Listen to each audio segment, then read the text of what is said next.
Stay connected to Larry Reid Live. Take a moment and like the Facebook page, subscribe to the YouTube page, and hit the bell. Text Larry Reid Live to 33222. That's the words Larry Reid Live, no spaces, to 33222, and get notified when we go live. Become a member of Patreon today by logging on to patreon.com/Larry Reid Live. Download the Patreon app and turn on your notifications. Get connected today.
And welcome to Larry Reid Live. I'm the host of Larry Reid Live. My name is Larry Reid, and today I have a very beautiful woman that is sitting beside me that we're going to be having a great conversation with. And her name is Michelle Williams. How are you? Well, I just want to say hello to the congregation of the Church of Larry D. Reid. I give honor to God, who is the head of my life, and to the apostle, the bishop, the what do you call it? The bishops that ain't the bishop-elect. I praise God for you, and I'm thankful for the invitation. I am saved and sanctified and filled with the precious Holy Ghost. Did I do all the? Yeah, you did everything, I did everything. right. Okay. Listen, look, it's going to be a great conversation tonight. It's already been terribly fun in the studio before we even got started. But I just want to say thank you so much for watching, and we need all of you tonight to help us get the word out about this conversation, because this is going to be a conversation, Absolutely. not just an interview. And I'm pretty sure we're going to ask each other questions, and it's just going to be good for everybody here. Absolutely. But the main focus of tonight. Where do we go? Oh, When did somebody put the book up? Did y'all see this book? I know y'all have heard about this book. Oh, he's putting it up. Oh, so we ain't even got to. Oh, we ain't even got to do it. He got that. Thanks. Okay, he been a whole You producer got a tonight. nice producing staff. They on it. It says, "How getting real about depression saved my life and can save yours." It's called Checking In. And checking in is also something that you are doing as relates on the podcast. Yes, I am. And you're getting all these different celebrities and people from all walks of life to come on your podcast and talk about their emotional well-being. We talk about everything. Today, Jennifer Hudson's interview dropped, and so we talk about practically her whole process of filming Respect, the Aretha Franklin movie, and we do tackle her emotional health, how she was able to, what she dug from emotionally to play Aretha. And so so the foundation of it is about mental health, but I do make sure when somebody has a project that we talk about their project. But I always check in with them about how they're doing. Yeah, because as an actor, you and a creative, that's a whole other conversation. A creative or a successful person, a high-performing person, Ooh, yes, we get triggered by our successes. Triggered, yes, or things that somehow success can trigger pain and wounds from the past. Yeah, because the reality is, and this is what I've learned. We getting deep real quick. This ain't. I know we supposed to be. I need a pillow. I'm supposed to sit up a little taller. Don't I look small? No, it's feel like I need- I'm tall 6'2", but you do fine. And y'all, I was trying to find my light, my angle. Look, it's fine. And plus, you're light skinned, so you got built-in light.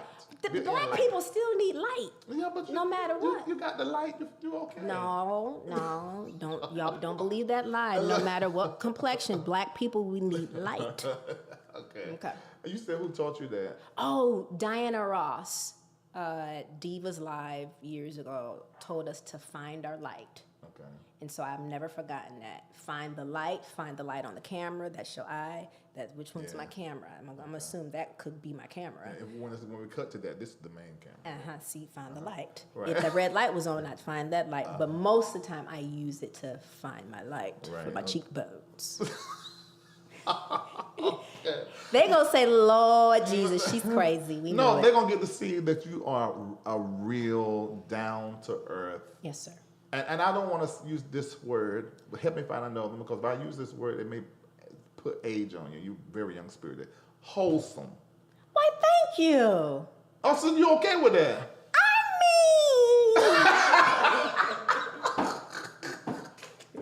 Jeez.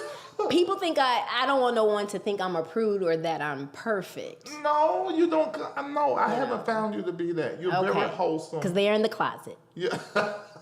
You're very wholesome. Skeletons. You're very, I'm sure. Yeah. We all got them. Oh, he said, I'm sure. He tried it early, Saints. He tried it early. But you can't be perfect. So I don't want anybody to think I am perfect, but I am intentional about being the best I can be. You come across, you can't fake that. Thank you. You know, hoes have vibes.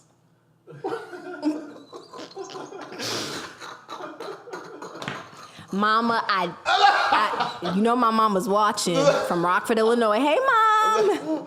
But hoes do have vibes, and you don't carry that vibe. Okay. Your vibe is wholesome, Christian. Wholesome, not wholesome. Right. Okay, got it. Amen. WHOLE. Okay, all right, just so we're clear. Okay, got it. Wholesome. Yeah. And so I didn't want to say that because it can sound like I'm aging you, but no. It's okay. It's okay. I've been the, although church girls ain't always right. But I've been the wholesome church girl, something different about her, whatever. Yeah. So where were you raised? I was raised in Rockford, Illinois. Okay. There's 4 siblings total. Older brother Aaron, you met or saw him at church that day. Older sister Cammie, my sister Danielle's in Montgomery, but home church, St. Paul Church of God in Christ. Oh, so you're Cultivating. Bishop James E. Washington, 5th Illinois jurisdiction west. Yeah, okay, you're definitely cool. You know all the military. Oh, those are military terms. all of that. 8 days in church in every auxiliary that you could think of. Are you excited about Karen Clark Shear's husband? I guess I should call it that. Well, out here is Karen Clark Shear's husband. Inside Bishop J. Drew Sheard. Yeah. Yes, Bishop Sheard. I'm very excited about his elevation. They have been faithful in the Church of God in Christ.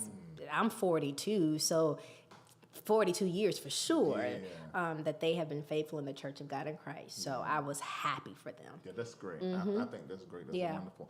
Now, so you raised there in the... Well, that just explains it all. Where the wholesome... connected to God, connected to Jesus, roots come from. Because you even carried that when you were singing secularly. Absolutely. You know, and it was actually on the road where I really cultivated my relationship with God because we couldn't be in church that much. And Miss Tina Knowles Lawson, Beyonce's mom, she didn't play. If we could not get to church on Sunday, she would... she needs to have stock in this brand of Power of a Praying Woman. And she bought us all the books and the workbooks, and we would have to study that book on Sundays. Whoa. She would call us on the road, on the tour bus. If we couldn't get to church, she'd call us, hey, are y'all praying? Are y'all reading y'all's books? Or various ministers would send us like literal Easter baskets of DVDs. Wow. I mean, some of everybody. And DVDs of preaching. DVDs of preachers. And like Joyce Myers, Jackie McCullough. Absolutely. They were sending us DVDs on the road. And the girls are actually the reason why I know of Bishop Noel Jones, because when we were off on a Sunday in LA, we'd be at City of Refuge. I mean, they were going to the church when it was Greater Bethany. Wow. And so she did not play about that. So I was able to really strengthen my relationship with God on the road. Do you think you would have had a close relationship with God had you not been in the group? I think being on the road has exposed me to other people, cultures, faith, beliefs, orientations, genders, whatever. I do, however, sometimes think, would I have been as accepting of other people's differences had I still just been home, being just home and in church 8 days a week? You can always tell people that. And I don't mean no shade or offense. Oh, to, yeah, I love the church. My uncle's a bishop, so I love the church, but the reality is that there's some church stuff that's fruct to the high heavens. Well, I think that we have to nurture or cultivate a relationship outside four walls of a building. Yes. And I think prayerfully the pandemic did that, Yes. or it should have done that. Yes. You preaching now. Is it Prophetess Michelle Williams? No, I don't want no. I don't want a title. I don't want a title. Yeah, because I think somebody asked me a question about somebody that was taking over. Because there's some things we're about to do in another city as relates to a church, and I said that the people that be on the team there, they're going to have to be well educated and well traveled. Okay. So that they can know other cultures and be accepted of many different types and kinds of people. So I think that is very. Because there are other cultures and beliefs who know more about Christianity than we know about their religion. Exactly. So we never can. Not that I don't want to argue the word or beliefs with people, but some people can really go toe to toe with us more than we can about our own word than we can. Yeah, because we're church educated and not really word educated. Yes. That's very true. Okay, so I want people to really hear what she said, that she got close to God. Wow. Now listen, now I did the walk of faith down that aisle when hello, how you doing? All right. Bless him. Wait. Listen, he walked in here like I believe Jesus is gonna enter and snatch us on out of here. He came out of nowhere. Out of nowhere. Like a thief. And he came out of nowhere. Okay, but yeah, just so you know who that is, that is Shamako. That's Shamako Brand. You're Shamako. Right, that's Shamako. Yeah, so he's on the prayer line all the time doing the He praying for who? all of the members of the church. Come on and pray. Come on, somebody. Look, he's doing all. Okay, what's wrong with his name? He's doing all of the prayer, all of the prophecy. He consistently prophesy all day long. And there's a staff for them, but he's the senior. Told my mama say.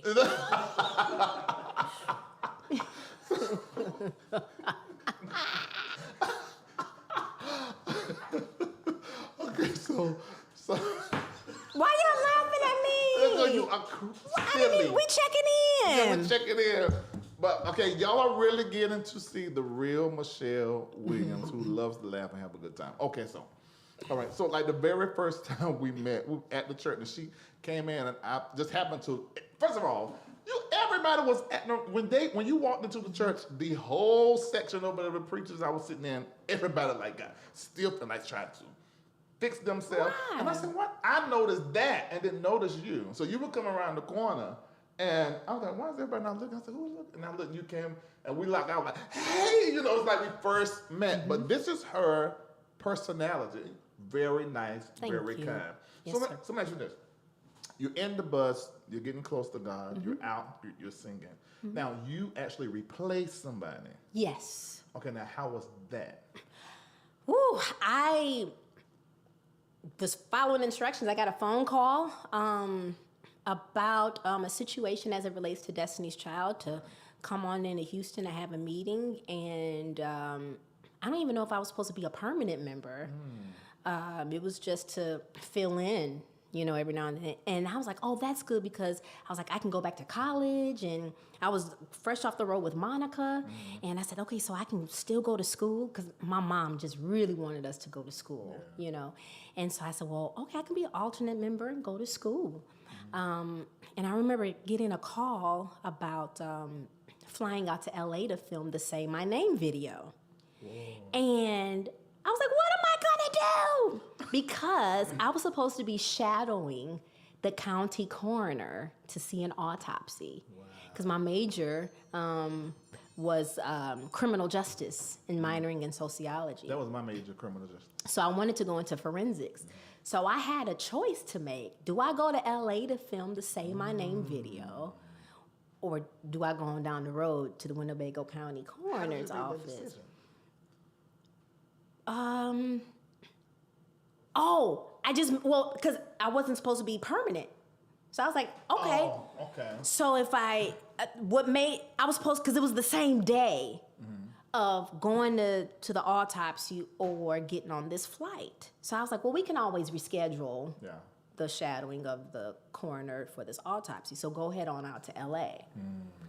And I haven't been back to shadow the county coroner. Clearly. Although I still have an interest in that field. Right. But how does a church girl, what sounds to be a quintessential church girl, go from that to the industry? Okay. I'll tell you how it all started. A friend of mine who recently passed away, Freddie Moffitt, a musician, called me one day and said I believe he said he found my number in the bottom of a moving box and wanted to see if it was still the same. And it was. And he said, well, I'm about to go on the road with Monica. And I was like, what? Now, let me tell you the power of your mouth and what comes out of it. I said, oh, well, tell her I said hi, and if she needs a background singer to call me. I thought I was talking out the side of my mouth. I'm second semester of college. And this was 1999. And so he calls me, I don't know, a week or two later and said, hey, can you get to Atlanta tomorrow? She's holding auditions. I said, Freddie, I can't afford a next day airplane ticket in college. And I say, and even if I took Greyhound, I would have just got there today, 2021. So he said, well, I have a cousin by the name of Gladys who works for United Airlines. Let me see if she can get you a buddy pass. He calls Gladys. God and Gladys are like my gateway into what I do. And of course the phone call, but Gladys got me a buddy pass. So I flew to Atlanta from Chicago, auditioned. Guess what song I sang in the audition? What was that? Blessed Assurance. Because I'm a church girl. I sung a hymn in this audition. Same thing with Beyonce and Kelly. To sing for them, I sang Walk With Me. Really? So that's how that happened. And then Destiny's Child was opening up for this Monica and 98 Degrees tour. You remember the pop group 98 Degrees? Yeah, okay. So at the time, Nickelodeon was sponsoring this tour that Monica and 98 Degrees was co-headlining. And Destiny's Child had like 2 or 3 songs out at the time. They had No, Bills, and Bugaboo. Say My Name wasn't even out yet. Whoa. And so I just remember these girls on stage with their cowboy hats and their patchwork jeans and like, okay, they're awesome. And so I get a call a few months after that gig ended from Janella Segura, who was a dancer for Monica, who also happened to be Destiny's Child's choreographer. Now, I tell this story when I'm mentoring young people or if I'm ever called to a college or high school. And I tell young people, be careful how you treat people because your name will be called in 1 or 2 ways. She was great to work with or she didn't know her part. She was rude. She was never on time. She thought she was this and that. And so I really feel my work ethic caused her to remember me. Yeah. It's not that Janella danced she was one of MC Hammer's original dancers. So she knew great singers and dancers. She could have called anybody. Why was my name called? I believe one of the reasons why was because how you treat people, show up on time, do your job, that's it. Yeah. And Miss Tina Knowles calls me and says, we'd like to meet with you here in Houston. So I fly to Houston. They pick me up in their that big old Lincoln Navigator. Those trucks are huge. They're huge. They're still huge. Okay. Go to their house. We have a meeting. And I was like, y'all, I don't know nothing about dancing in heels. Like, this is crazy. So I don't know what to tell y'all. But I can sing. So they said, okay, well, we'll sing something. So we sing Walk With Me. We harmonize together. And they're like, okay. So where does your singing gift come from? Who in your family can sing? Everyone, for sure. My father had a beautiful voice, but my mother, my maternal side, are amazing voices. Because your voice is, everybody can be over here singing. If you open your mouth, you know it's Michelle. Oh, thank you. It's the truth. You know it's Michelle. Yeah. See, Beyonce and Kelly had vocal training together, and so their resonances and all that stuff sounds so similar. You can tell it. Me, I come in years after their training, and I'm just like, just blend as best you can. Now, what is amazing though? Okay, what is your voice part? Your real voice part? Me and my mom, we were referred to as like loud power sopranos. Yeah. Yeah. Your voice part is soprano. But I think for R&B, I can't do that lip quiver as soprano, so I think I'm best as like an alto tenor. But maybe my ad libs can be soprano. But you kill the bottom note. I'm gonna tell you, and it's overlooked. And I'm not saying this because you're sitting here. Shamako, the mother of my children, my cousin who been around me for like 25, 30 years. He's gonna stop saying mother of his children because I'm trying to figure out other tea. But go ahead. But you can ask me whatever you want to ask later. me. Okay. But as we get into the conversation,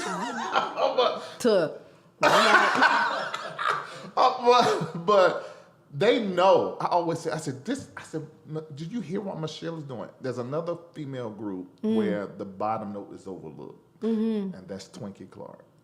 Oh. That bottom note that Twinkie does when her sisters are singing, because you just heard. Well, she's so flexible, though. Yeah, but with the group, she's singing bottom. She's singing the bottom more than Jackie is. More than Jackie. Jackie is really an alto, you know, and she can go lower than Dorinda, but not as high as Dorinda. Wow. You know, it's amazing. All their voices are so rich. They can all sing soprano, you know, but it's always overlooked. So it was amazing to me when you came out. One of my favorite songs. I heard a word, girl. You'll be fine now. Yes. Love that whole CD. Thank you. Yeah, who's the same? What was the other one? Oh. If you ever needed anyone, you must be for.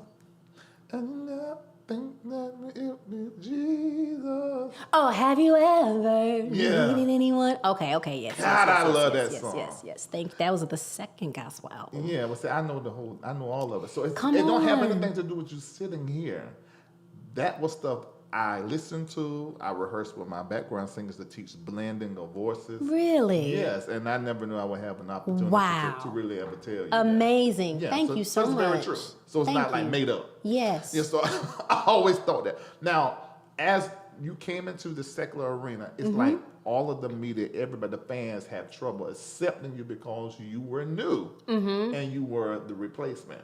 As it relates to like depression or, you know, did you already know you were dealing with depression then? But you know what? I really wasn't made aware of whatever, all that you said, really until the age of like social media, because thank God we were able to rise in that era without it, because I don't know, we'd be so scrutinized for everything you say, everything you do. So we were kind of blessed to kind of come in and do our thing before direct access to, you know, celebrities and artists. So I really wasn't made aware unless I read a comment on YouTube back in the day. But my focus was, team player, my focus was, I didn't even have time to, I went on a moving train, literally a moving train. Yeah. So we didn't have time to really focus on that stuff. And we were so sheltered and protected from a lot of stuff. So some stuff could be a shock, like, wow, I didn't know so-and-so felt that way. Right. But it was majority, I'll never forget, our first concert in London. We land in London, and there were people there with signs that said, "We love you, Michelle." And I said, I just got in the group. Right. But I felt so accepted, and I didn't think about it since. Wow. Was there turmoil in the beginning? I entered into their situation. Yeah. I'm just there to do my job. You know, I'm church mother, so I'm always interceding and, you know, and I believe that there still is a particular assignment for me because of the still long-standing relationship that I have with the ladies. It's still shocking to me that God took a girl from Rockford, Illinois, and did that. But do you think God did it? Oh, absolutely. Yeah. Even how those phone calls set up, they find my number in the bottom of a moving box. Do you think that there are several gifts in the church that belong on the world stage, but because of maybe some personal reasons or maybe some theology that could be in the church that we feel as though God isn't really calling these gifts in the four walls, outside the four walls? Well, I didn't have fear. And the reason why I didn't have fear to do what I do, because in all thy ways acknowledge him. That's my favorite scripture. I acknowledged God. I sought God for the decision to take the meeting with Destiny's Child. I immediately felt peace and a release to go. And I didn't ask too many people. Okay. Because I think what happens is we mean well when we ask people, but I can ask, there's with 4 of us in this room total, I could ask y'all something. And one person could mean well, but they could project their fear and worries, although they mean well. Or their convictions. Their convictions, and you might pull back from making that decision on moving forward with something. That could be you want to open your own business. Well, you don't want to go in debt. You don't want to take out loans because, child, I took out a loan and I'm bankrupt. So you look at them in bankruptcy and you're like, well, maybe I shouldn't open up this business. Yeah. Don't ask too many people. Seek God. No, don't consult with those. Now, we should get wise counsel. Absolutely. Wise. Not scared counsel, not fearful counsel, not people who want to hold you back because they didn't go chase their dream. Wise counsel. And the peace of God. Please have peace. Now, even when you have the peace of God when making a decision, you're going to have little butterflies because it's a natural physical response when you're going to do something you've never done before. But I overall have peace about it. Yeah, that whole story is amazing. I mean, and then the strength it takes as a black female to then step out and sort of do what hasn't been, because there was no kind of roadmap for you. Nobody had done it prior to you. Ooh, that's a good question. Like I said, I had no idea that I put music on the side as a hobby. I'll sing at your funeral, bar mitzvahs, baptismals, weddings, midnight musicals, whatever. But college and I said, I know I'm going to make 6 figures. Yeah. So that was my goal. I knew I would always be successful. I didn't know Googleable type success. Yeah. I didn't know that. Now I want to pivot back to your question about depression. Yeah. Okay. As I write in the book, checking in. Put it up, Kendall, so she ain't got to hold this up like I don't mind it. We were able to trace depression back to the 7th grade. Whoa. You said you had a team to help you? My therapist and psychiatrist. Okay. We did an assessment, and I just remember this around whatever age that is, 7th grade-ish, symptoms of depression. So I know you've got your laptop, ain't no telling, we don't know what the comments are, but because I engage with people on social media, I'm aware of some things that are said, but I've learned how to filter them, like whatever. But people think, oh Lord, Hollywood caused her depression. Destiny's Child caused her depression. This relationship, no, baby. It was some wounds that were masked. Success can mask it for a while. Money can mask it for a while because it's taking care of immediate issues and problems. I was able to pay my student loans immediately, buy this, buy that, do this, do that. But it did not it did not heal hurts. It did not heal wounds of the heart. And I think you'll find that with anybody under the sound of our voice. You better be church. Prophetess. I really think, and it wasn't necessarily success that amplified it. As you get older, trauma from childhood somehow presents itself in your adulthood because you start adulting. Yes. and something, a decision, encounter, some type of circumstance triggers that 7-year-old Tanisha Michelle Williams, that 12-year-old Larry, that 10-year-old Shamako. It can, you're like, where did that come from? Yeah, and it's the adulting that ends up triggering Absolutely. the unhealed child. Absolutely. We talked about triggers, right? Yeah. And so I feel like people wonder, I wondered around 35 years old, why was I responding to situations like a 12-year-old? So they said, well, go back to figure out what was going on with you at 12. And if you felt like you couldn't express yourself, you shut down at the age of 12 or you run. Okay. So I found out I'm a runner and a stuffer. Okay. So I've learned how in Whoa. hot situations, sit your end down in that chair. Sit your ass. All of that. Sit down. Don't run. Bro, it hurts, it stings when somebody got to tell you about yourself. It hurts when you were wrong in a relationship and The stuffing part. What's the Stuffing is probably based from when you couldn't express yourself as a child, because sometimes parents can think if my daughter's expressing herself, she's talking back. Yeah, especially in the Black community. So shut up, do as I say, I don't care. So you're always doing this. You're always, you're literally, that's what you're doing. So you don't know how to express yourself. So get into a romantic relationship, you don't know how to express yourself, so you run. Yeah. You don't know how to express yourself, so you pout. You might, okay, I'm a runner. No, I'm not a runner. I was a runner. Okay. Some people are a thrower. You throw things in anger or fear or sadness. You gamble. Yeah. You try to drink it out. You try to sex it out. Eat it out. Whatever your thing is, it was probably something. Now, the sexing out part, hopefully you didn't learn at the age of 7. But some of our behaviors and how we cope and respond were ways that we protected ourselves as children, and we do it as adults. Right. They start early on, then they show up. Yes. And sometimes they show up in a more chronic nature as an adult because now you can fund whatever your fun is. You can fund whatever that is. That it could be shopping. I notice if I'm at a store and I'm shopping, I assess where are you at emotionally? Yeah. Where are you at? Do you really need this? Or are you doing this to make yourself feel good? Feel better, yeah.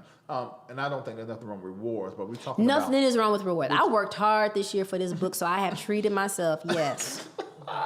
Did. So, and the book, everybody's been talking about. Well, listen, this book, Checking In, it chronicles everything from childhood up until everything that happened in 2018. 2018 was a beautiful year, but then it was an embarrassing year.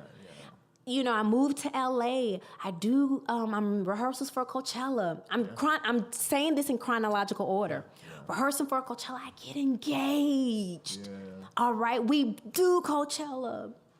I'm planning a wedding. And then we do a reality show.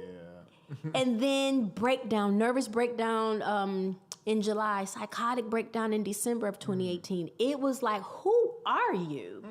I did not recognize me, but I'm kind of glad it happened. Yeah. Okay, why? Because it made me not ever want to do things that led up to that. I take care of myself. I say no instead of saying yes to please other people. I would say yes a lot because I was like, well, this person works hard for me. I'll do this. Trusting too much and not trusting my gut. Now, reality television has worked wonders for people, but for someone like me, people did everything that they could do to protect, but it wasn't enough. But I will say, I didn't trust my gut. And I talk about it in the book, how driving down the 405 in LA, something said, do not do the show. Wow. But remember when I said sometimes when you're doing something you've never done, you get butterflies. True. So I just thought it was nerves talking. No, that was the Holy Spirit saying, do not do the show. This ain't for you. I thought it was nerves saying, don't do it, 'cause you're scared. Yeah. No, it was the Holy Spirit saying, don't do it. But I did it anyway because myself and Chad at the time, we were like, oh my gosh, so many people are blessed by our relationship. We're giving people hope. We're 40 years old, just now getting engaged and married. So it was a lot. 2018 was a year that I don't want to go back to, but I'm glad it happened because I am not the same. Yeah, people gave you a lot of flack because one thing, he was white. Mm-hmm. And so they were saying, okay, here this black woman with this white man. Here is Candace Owens and her white man. You know, that's how they were looking at That's it. what they were saying, Larry. Yeah. What was they saying, Larry? What was y'all saying, LRLers? Well, I only made a post about it. I really didn't go in on it because I think by that time we were already talking, or either me and Doctor somewhere or another. I was in the feelings of what you were dealing with. It was so dark. I felt like I was in this room that's painted black without these lights, drowning. Yeah. Ooh. I thank God for even letting me remember what it felt like to not go back there again. And if I can, with my ministry, to help people to get out of it or to don't go there. What was the lead in to that dark place? Whew, that lead into that dark place it was just so many things. It was like everything from childhood and I don't know if relationships, I was insecure. I felt like, because Chad was so revered as a pastor and a man of God, and he's marrying his heathen. I knew, now I was privy to a few things that people were saying, you should be marrying a praise and worship leader. You should be yada. And he was like, if I wanted that, I could have gotten that. Right. I chose you. Right. Ooh, not feeling worthy. Now, how you let the enemy make you not feel worthy of something you've been praying for. Yeah. So I also think anxiety and looming depression. Depression is a thief. It can rob you of the very thing you've been praying for, working for. But God can restore and renew. Were you in love? Absolutely. Absolutely. Are you still in love? I am not still in love. Okay. I am not still in love. No, I am not. But, we are friends. That's good. We are cool. And there was a lot of things said that were not true. There were a lot of things said that insulted my ability to choose. And that's a powerful statement because that is one of the reasons why I didn't want to touch it. Cause it said if I touch this, because by that time I'm very objective, even if it has to do with me or anybody else.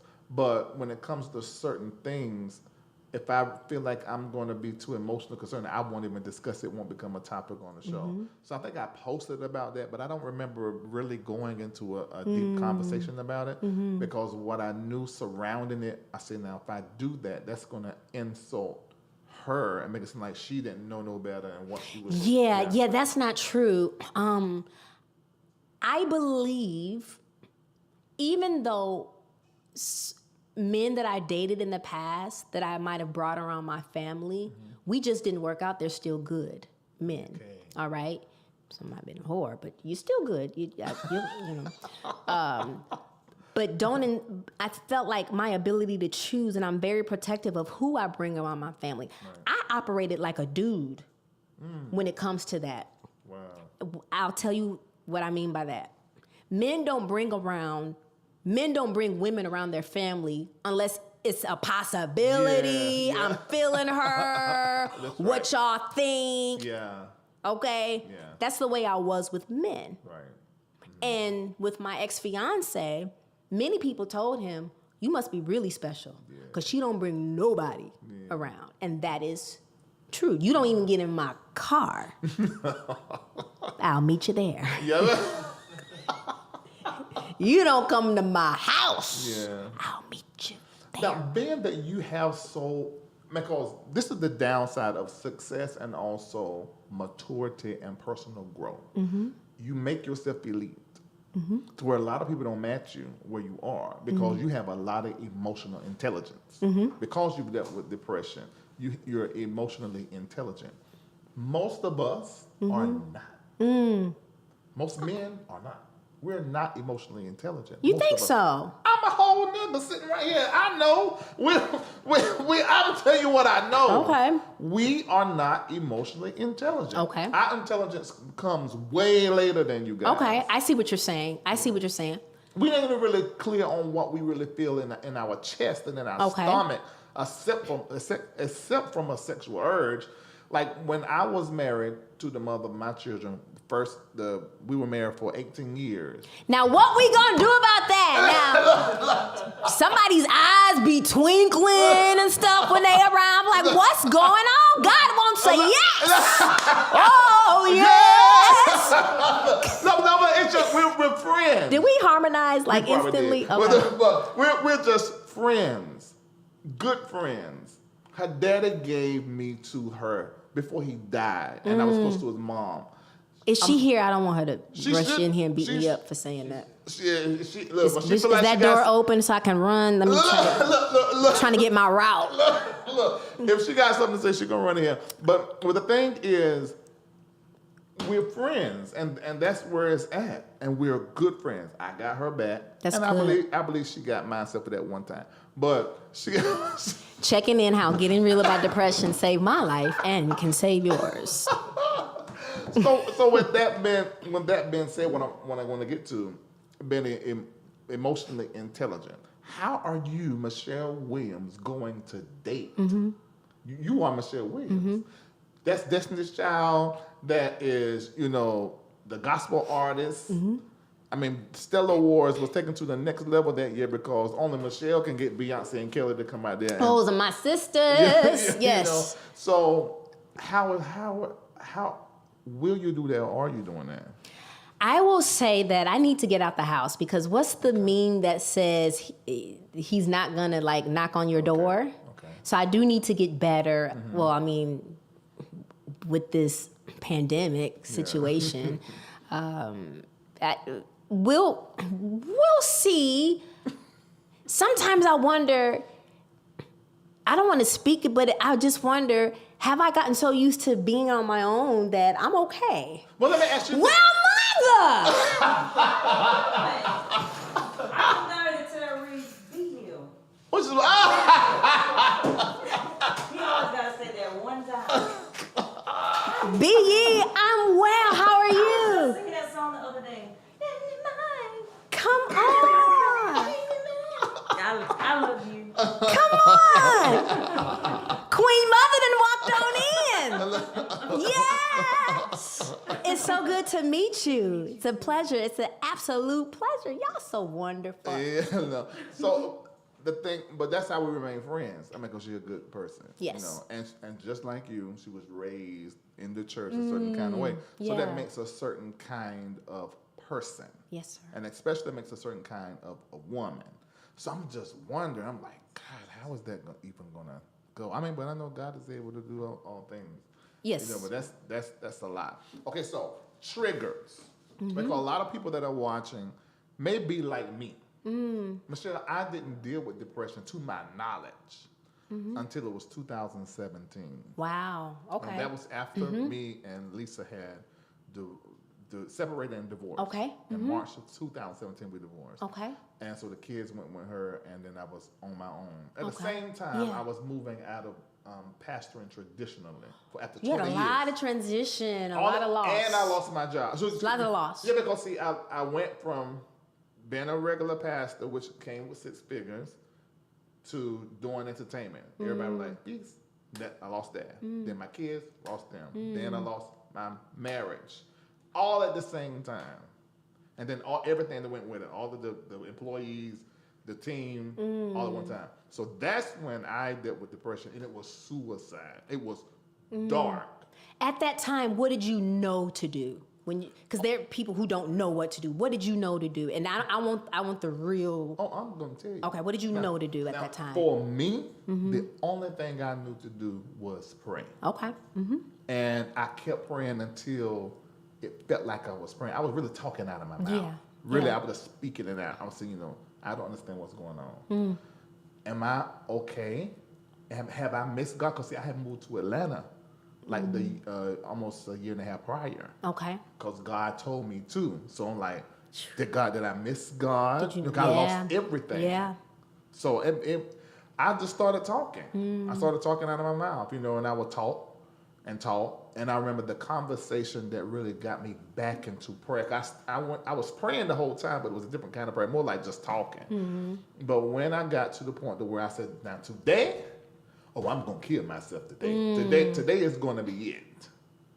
When it got to that conversation, I said, if I don't stop feeling this pain, I'm going to have to stop it. Okay. I can't keep feeling like Yeah. this. And I went to my closet, and I turned to the wall. I'm standing in my closet, and I was like, I can't take it. Either you take this, or I'm going to relieve this. Yes. And I heard the Holy Spirit. God said to me, he said, if you don't go through this, you're not going to be who I need for you to be for the world. That's so good. Not good that you were in that situation, but good that the Holy Spirit said that to you. For the world. And I said, okay, well, I can't feel like this continually. Let me feel it little bit by little bit by little bit. And it was like, deal. So from that moment, I still had a suicidal thoughts. I was still in a dark place, but it was in a way I could deal with it. And it took me a few more months of walking through that. About the middle end of 2017, I began to, I was still in that space, but not as dark. Wow. Yeah. So from 2017 to now, how are you checking in with yourself? Now, the 3 pillars of my book, checking in with yourself, meaning how are you doing? When I wake up in the morning, I declare and affirm it's going to be an amazing day. No matter what life throws at me, I'm checking in with myself. You good? All right. Checking in with others. How are you doing? Also, that person maybe holds me accountable of things that I promised. Yeah. Checking in with God simply could be of gratitude. God, I'm so thankful. Or just regular conversation with God. It could be, God, I'm overwhelmed. Or God, just making sure that you're doing those 3 pillars. That's a healthy check-in. And checking in with others, I want to encourage y'all, checking in with others can also mean checking with a counselor. Check in with a therapist, somebody licensed to help you get over that trauma, get over the grief, get over the loss. You knew to go to prayer. Yeah. Obviously, it was powerful enough. Maybe you didn't need therapy. Maybe she disagrees. Mother Lisa, she might think, no, baby, he needed some therapy. And I say all the time, Dr. Anita Phillips, who is brilliant, because there are people of faith who feel like, you must don't have the Holy Ghost if you're going to therapy. And she says something so awesome. I repeat it. I bought her t-shirt that says, prayer is a weapon. Therapy is strategy. That's great. Counseling and going to therapy does not lessen the Holy Spirit in you. It does not. Absolutely. Don't use it as a crutch, and you don't have to wait to go to therapy for something traumatic. No. You can go and process transition. Okay, now this. How about us bringing your book? But come on in. You just said something. Because that was 2017. 2018 now, I'm already doing Larry Live. We continue to do Larry Live together, me, Lisa, and Vincent. Even after our marriage broke down, we were still working together. Wow. But then it came to a place, Lisa said, okay, I'm going to do what I'm going to do. Well, okay, well, let me explain. Bloop, bloop. Put the mic in. Let me explain. She was still faithful to what she wanted to do, but I felt like we needed to go to another space, and Vincent, who was working with me, felt the same way. So we said, let her go ahead with the life she done chose, her direction, and let's continue to build. Now I see why you said he needs some healing. That's why you said he needs some healing. I was fired. My Lord. You done fired the woman? I don't want to, if that's how I felt is what it was spiraling, but that wasn't what it was meant to be. I was trying to move on because by this time, Yes. I knew it was supposed to be this, but I didn't know how to do that. Okay. Why this thing keep doing that? Okay. Yeah, I didn't know that. I didn't know how to do that. And at that time, even when she went her way, at the same time, I was even mentioning it to Vincent that was with me. I said, maybe I should go ahead on. Then we were like, but the people are used to seeing us together, so let's continue on. But 18, so that was 17 with the depression. Dark night of the soul, what my counselor called it. Wow. So then 18, now Vincent says, okay, I'm tired of being in your shadow. I remember him saying that. I'm tired of being in your shadow. I'm helping you build your thing. I'm going to go build my thing and live my life. Okay. And he needed it. Lisa needed to do what she do. Okay. I look at it like this. I was codependent on all of them because I didn't know how to sit in my power and my talent and be Larry Reid Live. I wanted to share and lean on. Okay. So when the crutches were removed, here I am. Oh my Jesus, what do I do? I went to counseling. You said transition, time to transition. And then she happened to have, her one main major was one thing, but her second one was career counseling. Okay. Karen Taylor, that woman, if it weren't for her, there would not be Larry Reid. Wow. Because she said, sir, you have a complex. She was direct. After me talking about 2, 3, 4, 5 times to get all my money. Then that about 5th, 6th time she really started helping, and she was like, you have to be okay with the light. You belong in the light. She said, this is just you. She said, who told you that you were not this person? She said, you're a world changer. And the whole world's going to look at you and say, you do not need this one. You do not need that one. This is what she was telling me. And she said, you have to have fiduciary responsibility to yourself. Because I was doing well before. I never took care of myself. I never bought for myself. I had never had a steak, but I was making 6 figures. Yeah. Lord. Yeah, that's what I'm saying. So I had a whole lot of issues and problems. So people look at me today and they say, oh, well, Larry seems to be proud. No, I done found confidence. And I know I am. And so, you know what? That's amazing where people are comfortable with the person as long as they don't know themselves. Yeah. But the minute you come into alignment, not even just with yourself, the minute you come into alignment with who God says you are, it kind of startles people because they benefit from who you are at the time. And then they're wondering what their place in what your place in their life is going to be after the light has come on. Yeah. Am I going to lose access? Yeah. Or, okay, so let me start performing to keep my access. Yeah. Or try to get you to see yourself lower than what you are so that I can still so you stay on that level, which everybody should be doing the work to rise up, and we all eat steak together. Right, exactly. Yeah. Oh, that is powerful. So in your book, you really give those. That's how we can find out whether we're a stuffer or we're a runner. I talk about everything when you talk about that dark place that I was in 2018, I was too comfortable with thoughts of suicide. Way too comfortable with the thoughts. As comfortable as opening up this bottle of water, drinking it. I was way too comfortable with the thoughts of suicide. I called my therapist and told her what was going on. We found a treatment facility that I would go to. I drove myself. I didn't even take clothes. I just needed help that bad and was desperate that I just went. And gave them my ID, did the intake, and I was like, okay, well, because my first name is Tanitra, I'm okay. Yeah. Michelle is my middle name, by the way. Right. No, somebody found out and alerted the tabloids and media. So while I'm in the hospital getting treatment and care and stable, my manager, mind you, I had to check in my purse and everything, so I didn't have a phone. So there was a code that I had to give my mom and management to get in touch with me at the nurse's desk. And he calls and says, hey, we have a situation. I believe it was TMZ knows where you are. And I was like, that's another reason why people don't get help. Because they're wondering, will someone find out? Now, in the beginning of me checking myself in, I was so desperate for help. I didn't really care if the intake person knew who I was because I was like, I'm safe. It's HIPAA. I'm protected by HIPAA and whoop, doop, doop, doop. To this day, I don't know who leaked it. Yeah. that I'm in the hospital. I said, was it the woman that served them powdered eggs? Because those eggs were powdered, okay? And that's why I named the book Checking In, was to take the power back in those words. Take the power back in, I'm an open book, and I was going to share it eventually. I just wasn't ready to share it at that moment. So we had to put out a statement to tell the world what's going on. And I felt like a hypocrite because I've been touting mental health since 2013. Whoa. And I just like, people are going to think I wasn't doing the work. Right. I was doing the work, and I got comfortable.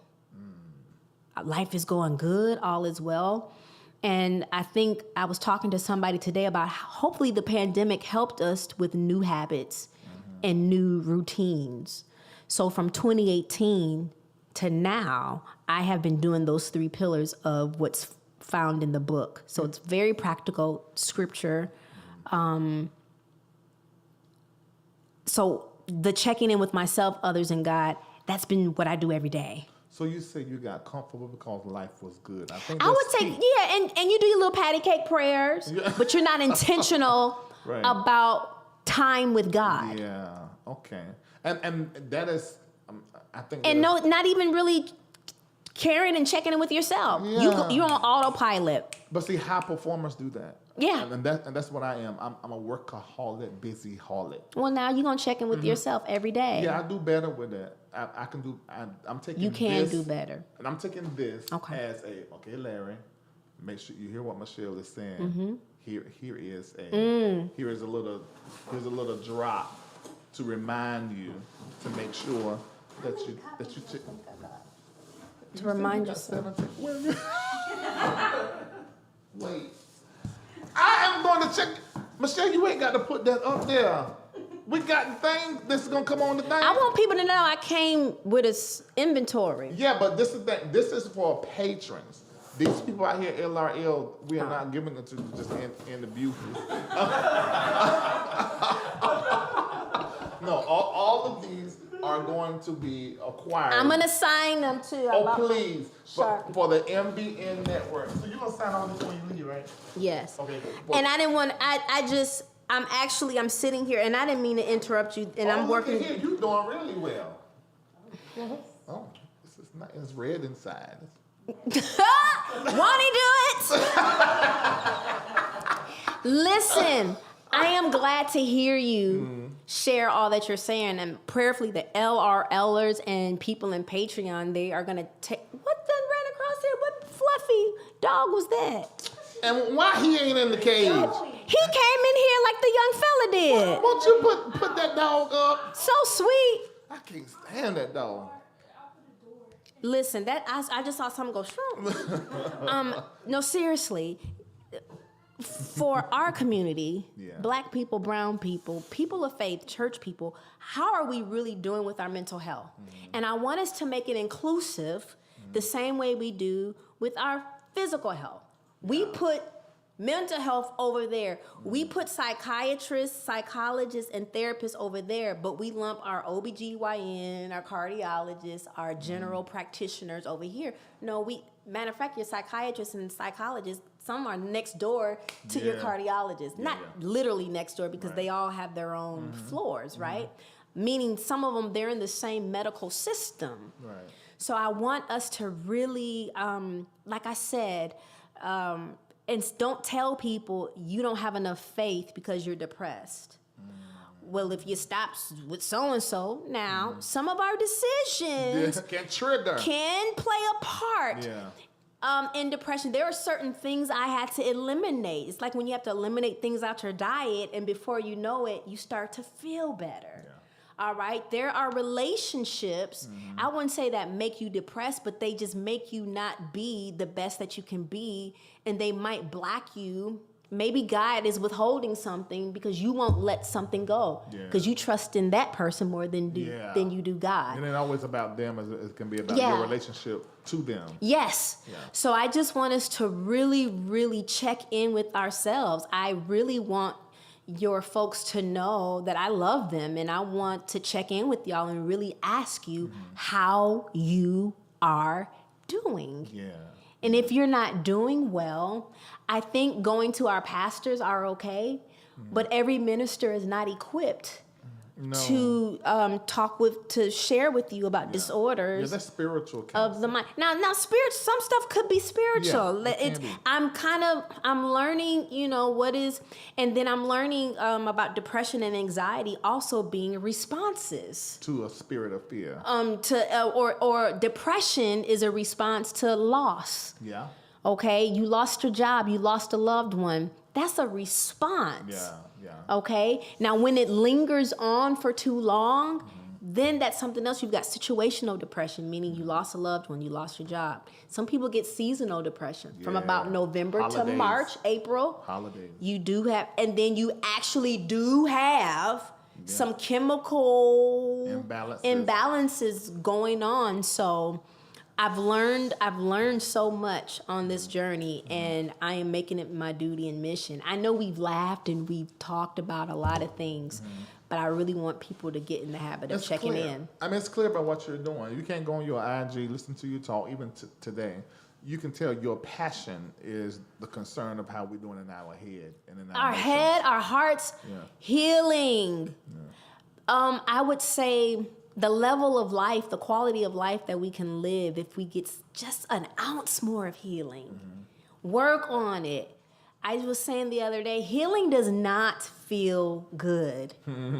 Okay? You get an injury, that thing is uncomfortable, it itches, it bleeds, you got to keep putting ointment on it. Sometimes, I also wrote in that caption, sometimes the doctor has to cut a wound. So to let infection out. Healing sucks. Healing ain't fun. Healing can irritate. Who wants a wound, a scab from itching? And I also say, I still have a scar on my leg from childhood, falling off a bike, right? It reminds me that I fell, but it's healed and it does not hurt anymore. Right. You know you've healed from something when the thought of it or the sight of that thing or that person does not hurt you anymore. So I just believe that we as believers can have an amazing quality of life as it relates to our emotions. Absolutely. All right. Absolutely. So there are almost 2,000 people that are on that are watching us between YouTube and Facebook. What's folks saying? Let's talk about the good stuff now. Okay. Because some folks will come on here to be trolls. And but we don't have a lot of that in Praise our want to do it. Yeah, we don't have that too much. They know now they get blocked when they disrespect any guests. Any questions or anything you're seeing or people responses? That saying, this interview needs to go viral. This is so good. We need more black counselors. Okay. Great interview. What else they're saying? There's so much great conversation. I want to purchase one of the books. Where can they purchase the book from? Checkinginbook.com. Checkinginbook.com. Yes. Okay, so I need everybody to type that website in there, especially the moderators on YouTube, and those of you that be helping us on Facebook. Make sure you do that as well. Click that. Let me see. Yeah. And I have a journal coming out January 25th of 2022. So I'm going to be talking about checking in for a long time. Okay, yeah. So the journal supplements the book. Yeah, but I think it's called the Daily Check-In. Especially when it comes to, we're going through the third wave. I know. I mean, there are more people now I hear that have COVID and people that have died of COVID than I heard in the first two waves. It is, I'm like, do we need to go on lockdown again? I don't know if our country can afford it, but I'm pretty sure certain areas probably will. Did you read it? Was it New Zealand who shut down their country because of one case? Yeah, they ain't playing with it. Yeah, because it'll grow. They're not playing. Yeah, you can't, one case. Yeah, I mean, the way that it is right now, everybody needs to take care of themselves. Take care with those herbs, turmeric. Are you pro-vax or you don't speak of it? I don't speak of it, but I'll say this. I'm a child of all the shots we had to get in school. I think I turned out all right. Yeah. I'm like the pastor that said, hey, if you want the shot, get the shot. Okay. You know, if you want, as for me and my house, we're masking, and the tetanus and measles and the polio, it didn't hurt. That's just my opinion, y'all. Please don't cancel me.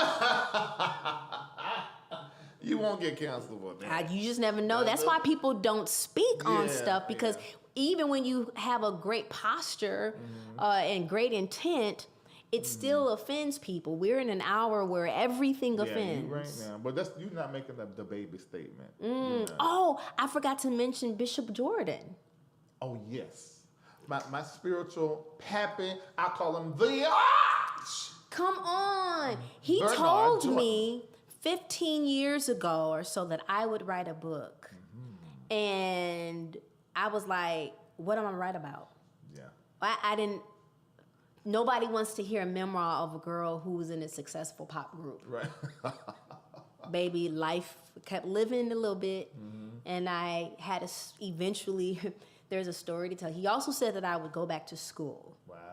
He sure did, and so we're working on that too. Okay, yeah, I'm gonna take it. That he see years ahead, like this pandemic.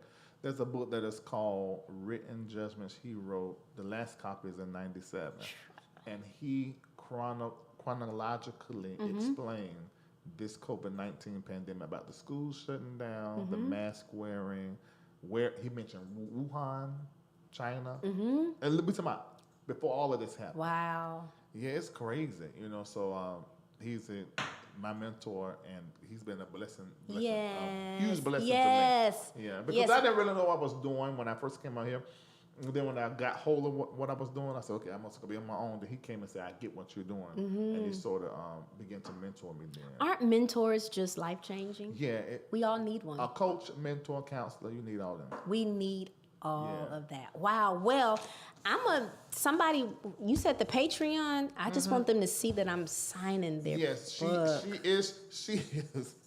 she is truly signing the book. That is happening. She's doing that right now. You can see her doing it. She is signing the book, and there are 16 more that she have to sign, and we are going to send them to our patrons. The patrons will be receiving them. I'm going to make a post and I'm going to choose which patrons Aw. to send it off to. Okay. But those of you that are out here watching us now, you can go ahead right now to Book.com. And I really want to get out there and check in with people in person. We're trying to find safe ways to do that. You get some COVID tests. I just had that at a big event. I just COVID tested everybody. Everybody that came in the door. And we spaced out and we wore masks. Now, would you do that now because of everything surging? I didn't put you on the spot now. Long as that test come back proper. Okay. Yeah, I would. Now, October is going to get really bad, the prophet said. So I would have scheduled for the first of the year. Lord Jesus, can y'all just let us be great? Folks just want to get out and check in with people and sell their books and just touch the people. Are you going to do any more music? Now, someone just texted me the other day and said, what do we have to do to get you to do more music? Now, you're not signed with nobody, so you can do it on your own, right? That is true. That is true. I am not signed with anybody. But I would like to put music out and perform. I don't know if I want the rigmarole of everything that comes with it. And I feel like I'm cemented in my purpose. I got you. Now, and if music can supplement that and add to it, God, you could get a yes out of me. But man, don't but you're a singer. I am, but for some reason... Are you a singer or can you sing? Which one? You tried it. I mean, because we know you can sing, and so you can do music, but... I can do music. But is it like you're There's not a want to in my shondo. Your can to has to match your want to. Right. Okay, I got you. I know Okay. But we'll see. We'll see. We'll see. Now, y'all got to support it. Oh yeah, that's true. It's more people supporting book than. But see, that's how you know when you're in your. Absolutely, yeah. absolutely. So I don't want to do music and it be just the 4 or 5 of us in this room.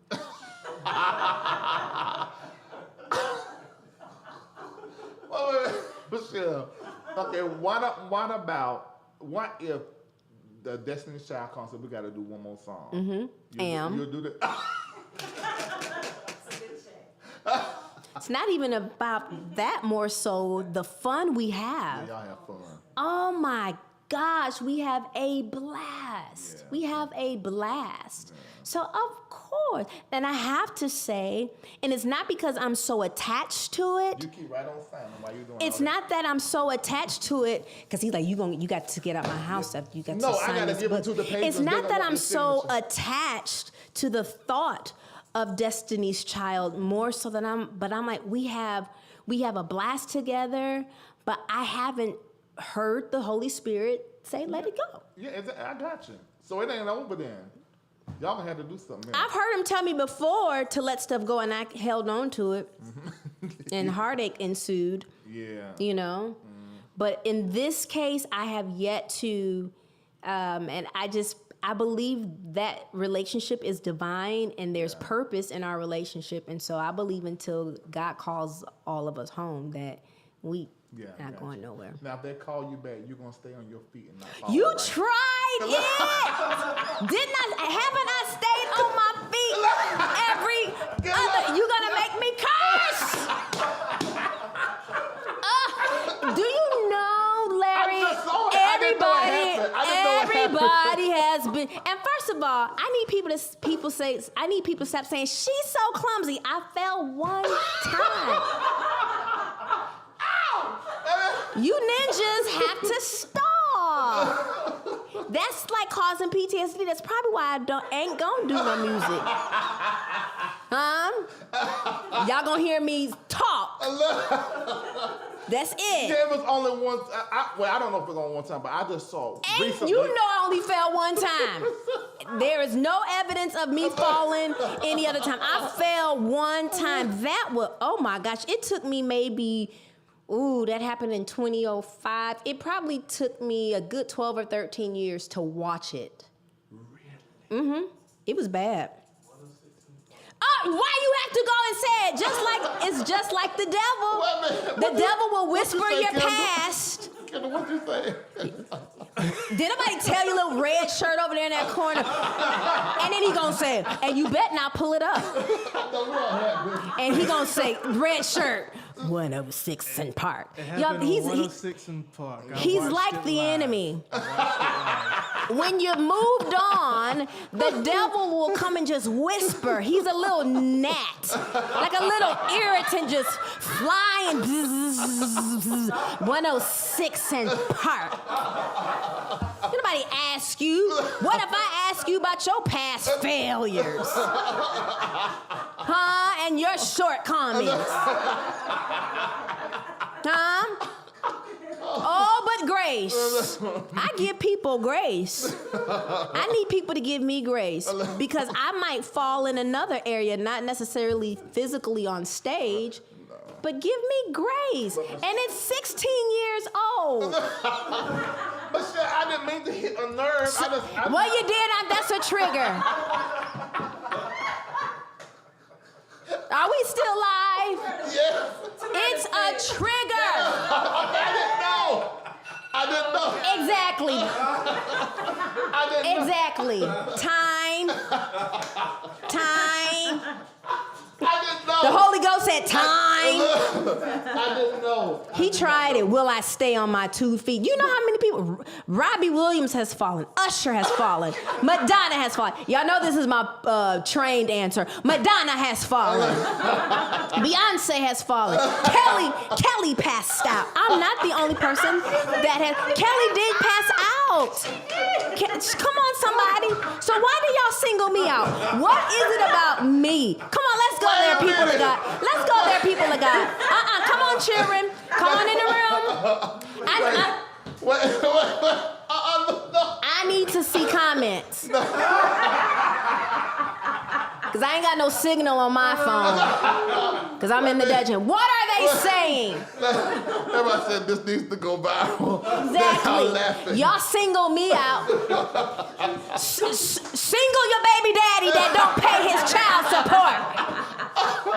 Y'all singling me out. Oh, you hurt it was me. 16 years ago. Oh, wait a minute. What about, Larry Reid tried it. I just wanted to know. Oh, I didn't mean to trigger you. I'm so sorry. You have tickled me. And Jesus. who's your mentor? He would not agree with you bringing that up, huh? He would not agree. I don't know what happened that day. I just was minding my business. Honey, I was tipping for my life. Baby, and the floor met me. Honey, the floor came and met me. The floor came up. See, this is me. I was minding my business. See, this is the floor. This is the floor. This is the floor. See, that floor came. This is me tipping. That floor met me. It met me. I don't know. I don't know. Michelle, Huh? you are hilarious. It met me, honey. No, seriously. My heel got caught. I think I was wearing cargo pants or something, and you know the little loop-de-loop. Baby, honey, I put one foot in front of the other. And that other foot didn't retreat back. And baby, and I just knew, you know how you have multiple camera shots. So I was just like, okay, it's live, and I didn't know it was what you call a one shot, meaning it's one camera on the three of us. But I was like, oh, but they went to the audience. No, they caught the whole. So when did you realize it was something that was viral? Every week, people remind me. Okay. They literally send, y'all remember, you won't let us forget, huh? Put it in the sea. Is that really real? The sea of forgetfulness, huh? Put it in there. Put it back there somewhere. Okay. Now y'all all right with knowing what happened? Okay. So we heard What else it here. you want to know? No, that's it. That was, that just popped in my head. He tried it. That was good though. I'm healed. A little triggered, but I'm healed. I don't watch it though. I watched that one time just to see what all the fuss was about. My Sharpie is. Yeah, I just watched it once. Oh, wow. And I blocked people who tag me in it. Really? So tag me in it if you want to. Blocked. All right? I love y'all so much. I need another Sharpie. This done dried out. Okay, we'll get Dried out just like the fall. It's dried out. It's in the past. Okay. We will do it when we get to the office. Michelle, I think a lot of people have learned from what you talked about. This is the longest interview ever. Oh, the stuffing. In my life. Thank you. It's been great. What is it? The stuffing, and I learned that at Healing the Heart retreat in Hidden Night, North Carolina by Living Waters Ministries. Please go to that retreat. That retreat accelerated my healing. That's where I learned about unmet needs. That's where I learned about the stony heart. That's where I have to be honest with y'all. I have not had a serious symptom of depression since that retreat. How many years is that? That was at the top of 2019. Wow. At the end of 2019, I was having a conversation with God. I was checking in with God. And I just yelled, no more depression. Now, I coupled that with the work. Yeah. Because even when I spoke that, time had to pass. But I know miracles can be instant, meaning that thing can go. The taste of nicotine, as they say, of perversion, whatever, it can go instantly. Yeah. But for me, I can't say that it did. I think what I did, they say time heals. I think it's what you do with the time that heals. And I have not had a depressive moment since then. Yeah. In 2020, I had a moment that could have taken me there. But once I learned that I don't want to respond to that situation with depression anymore, because depression, not only is it a robber of relationships, productivity, and joy, it don't make you smell good, because sometimes when you're depressed, you just want to lay in the bed. You don't take care and wash your extremities. Yeah. And I said, I refuse to respond to this situation and have me laid in my bed for weeks at a time when I can respond to it by just letting time do what it's going to do and eliminating the circumstances, the people, whatever it was. And so that is my testimony. That is my testimony. And so even with the pandemic, I'm a homebody. Yeah. So when we were on lockdown, it didn't necessarily affect me, although my heart went out to people that need connection with people. But I can say checking in with God, myself and others, and my therapist, and I go to that retreat. It helped me so much that I volunteer at the retreat. I'm in the kitchen washing dishes. Wow. And people are like, is Michelle serving me a salad with ranch? I am, because it blessed me so much and it accelerated my healing. It gave me every answer that I actually thanked them in the book. I talk about one of her exercises in this book. I refuse as it's really through God's power, but I refuse to go back. I refuse to go back. It sounds like you got all the tools and everything in place. You have to have all the tools. And if you don't, there is, people were saying we need more Black counselors. If you go to Black female therapists on Instagram, I don't know, and if you go click the link in their bio, it says find a therapist. And it's therapist of color, Black female therapist. You can go to Therapy for Black Girls as well on Instagram. Click the link in their bio, and it'll give you the tab to find a therapist. Then they give you money for saying this. Listen, and therapists during the pandemic have been giving their services for free because people have just needed it. You can also go to psychologytoday.com and click find a therapist.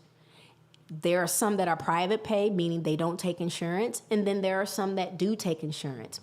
For those of y'all that are in college, take advantage of your mental health resources in college, meaning you can get like 10 to 12 sessions per semester, if I'm not mistaken, or per year.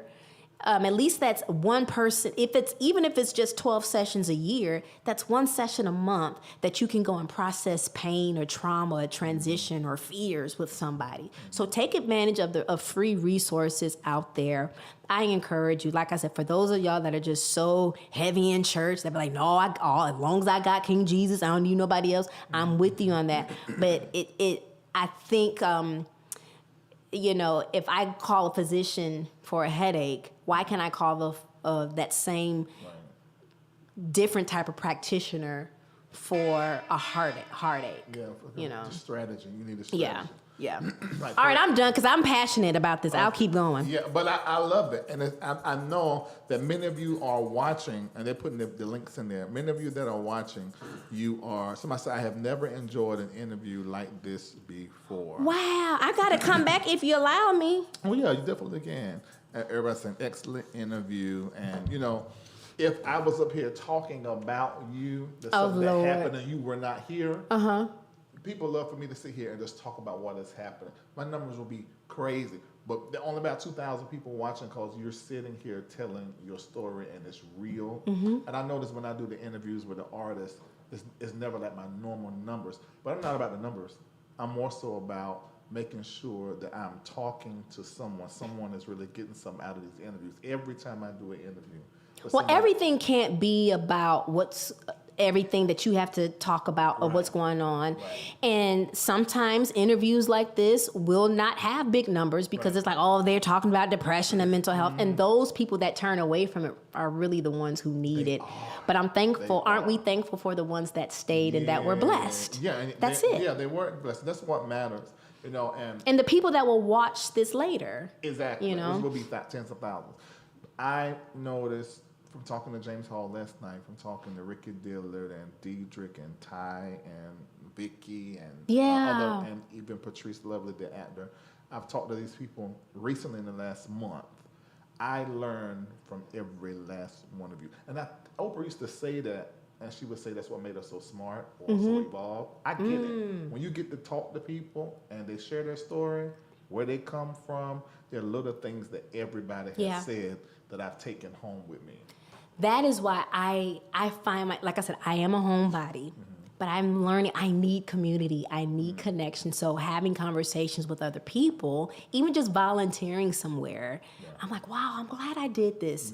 You know, you do get smarter because you get those wheels turning, and you're utilizing various parts of the brain that you don't use just sitting at home. That's true.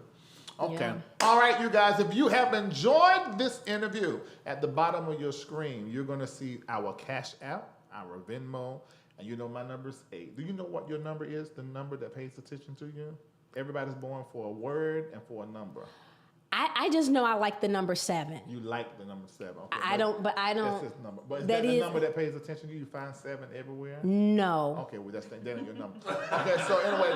I see ones. Okay, I'll talk to you about that. I don't know. You gotta find your number. I'm telling you, And I don't mean ones like throwing ones at me. No. You can do that if you Okay, $ MBN Network or Venmo @MBN Network or Zelle info @ the MBN Network. I want everybody. I do want my that is husband to watching. throw me ones. I know that's right. Hundreds. Thank you, Barbara Forte. I see you. I see when you guys are donating the $8.88. Oh, wow. $8 is the number here, and 12 here on the platform. Okay. So those are numbers that pay attention to me. It's crazy. Even when I've done all offers, when I travel, when I go places, my room's gonna be 8. The location's gonna be 12. What about, I like even numbers. They got to be even. Yeah, I don't. You don't care about if they're even or not? 8 and 12 what I look for. Okay. We'll talk about that. You know, because we were like, wait a minute, now that's numerology. Yeah, I mean, but that's biblical numerology if the Christians have a problem with it. Mm-hmm. I mean, I'm a kind of Christian where I'm very open and very embracing of a whole lot of different scientific practices. Science. Yeah, Science. I believe in science.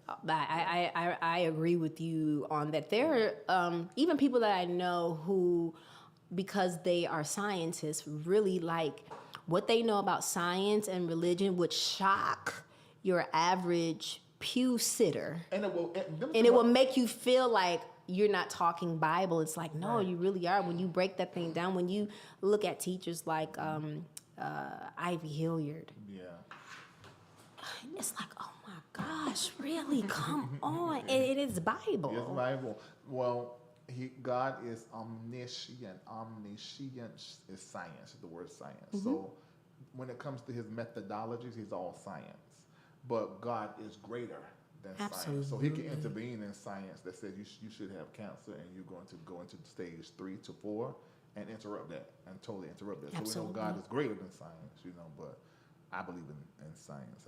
Come on. That's another conversation. That's another check-in. Can I check in with you again one day? Yeah, we could do it on your platform. Okay. Yeah, we can do that. Okay. And then you come back to mine. Okay, sounds we good. can make it a thing. Okay, sounds All right, good. thank you guys so much for watching. I know you have enjoyed. They are sending the donations, so I better write Michelle a very nice thank you check. No, Larry, yes, I am. no. She done told me I can't, but I am. No, yes, you I already am. know. I don't care what you No. say. I am. No, we I fighting. am. Yes, I am. No. No. Take it to checkinginbook.com. No. Let's bless some people with books.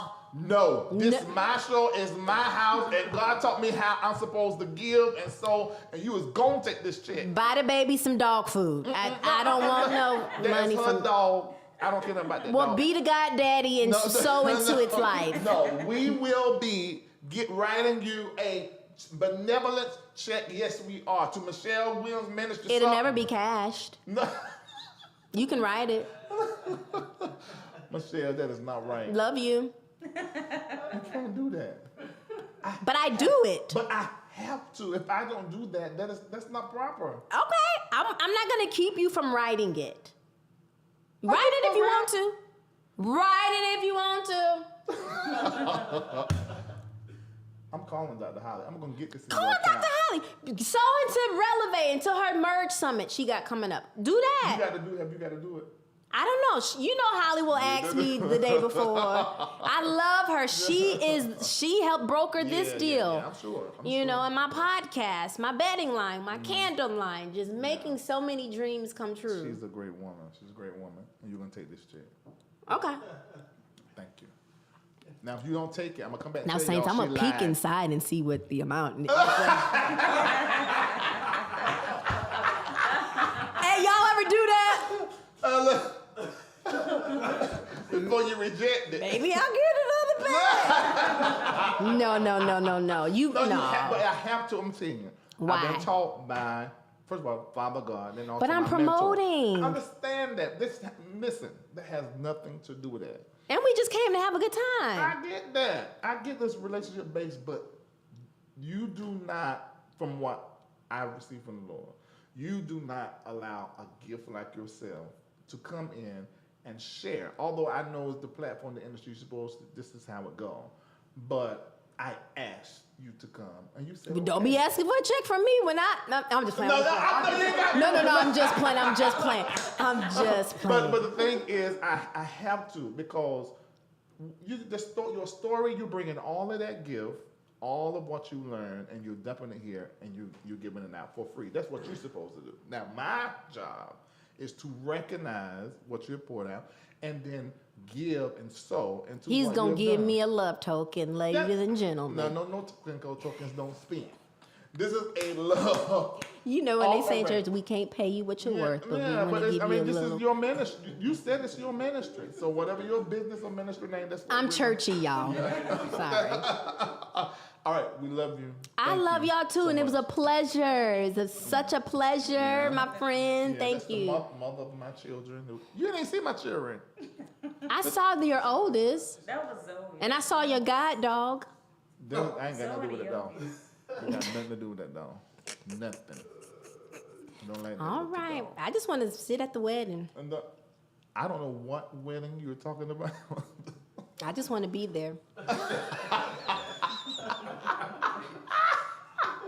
Light, same hand. Okay, we will see y'all later. Goodbye. Thank you for watching. Click like and hit share so that everybody can see this. Peace. Stay connected to Larry Reid Live. Take a moment and like the Facebook page, subscribe to the YouTube page, and hit the bell. Text Larry Reid Live to 33222. That's the words Larry Reid Live, no spaces, to 33222, and get notified when we go live. Become a member of Patreon today by logging on to patreon.com/Larry Reid Live. Download the Patreon app and turn on your notifications. Get connected today.